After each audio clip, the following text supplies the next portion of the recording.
Let's talk about ball striking and a downswing move that makes ball striking just so much easier. This video I really want to focus on the right arm because personally I think that your trail arm and the influence it has on the golf swing is huge, and there's a couple of things you want to make sure you're doing correctly. Now the first one is in the setup position.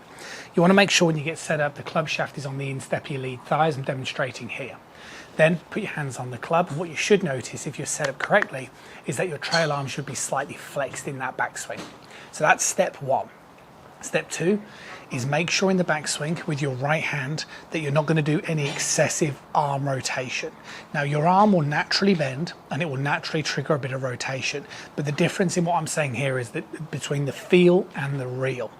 So all you're going to do is you're going to take that setup position and you're going to move that club to the side of your body up towards the top, like so. So you're going to get the feeling of your right forearm pointing down to the ground. You're going to get the feeling that your upper arm stays connected to the side of your body. And all you're going to do is you're going to allow a little bit of a hinge on the back of that right wrist.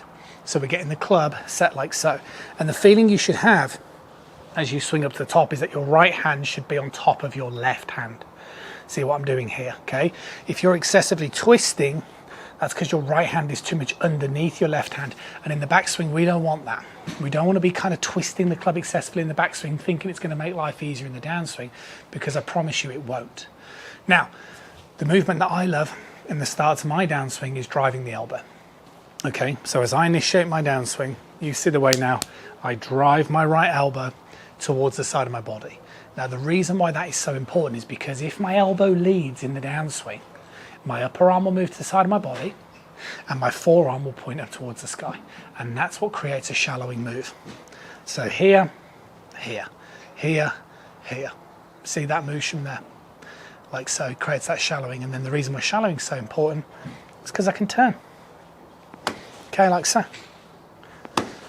And then all of a sudden, if you can get those factors working correctly, you're going to be able to rotate through the golf ball whilst simultaneously getting your arms working well. And I promise you, if you can get the feeling of a good setup position, the right hand staying on top in the backswing, and then getting the elbow moving forward as you turn through the ball, your ball striking is just going to go through the roof.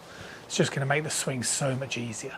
So make sure you're doing those things. Let me know. I'll see you soon.